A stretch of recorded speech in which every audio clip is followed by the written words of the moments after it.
Most of the times na give up ako, it's really not because may ginawa siya pero dahil napapagod ako, ito ang naging pahayag ni Colleen Garcia. Tinuldukan na ng aktres na si Colleen Garcia ang mga haka-hakang hiwalay na umano sila ng kanyang asawa na si Billy Crawford. Sa Fast Talk with Boy Abunda, nilinaw ni Colleen na, never kaming nag-break, there were a lot of instances na almost, pero not really, kasi hindi siya pumapayag.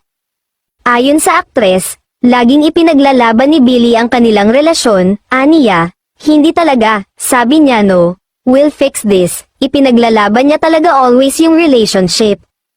Paliwanag ni Colleen, ganoon lang kasi talaga ako, pag ayoko na, tapos na ako, palagi akong ganun, nakangiting sinabi ni Colleen.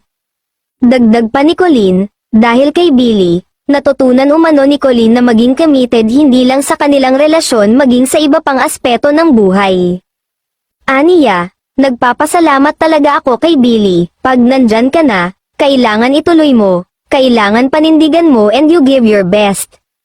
Sa amin kasi talaga, he really makes such an effort to always fix what's wrong. Ani pa ni Colleen tungkol kay Billy. Ikinasal sina Colleen at Billy noong April 2018 sa Balesin, biniyayaan sila ng anak na lalaki na si Amari noong 2020, samantala, mapapanood naman si Colleen Garcia sa pelikulang Playtime kasama sina Sian Lim, Sanya Lopez, at Faye Lorenzo. Huli namang napanood si Billy Crawford sa GMA sa singing competition na The Voice Generations noong 2023.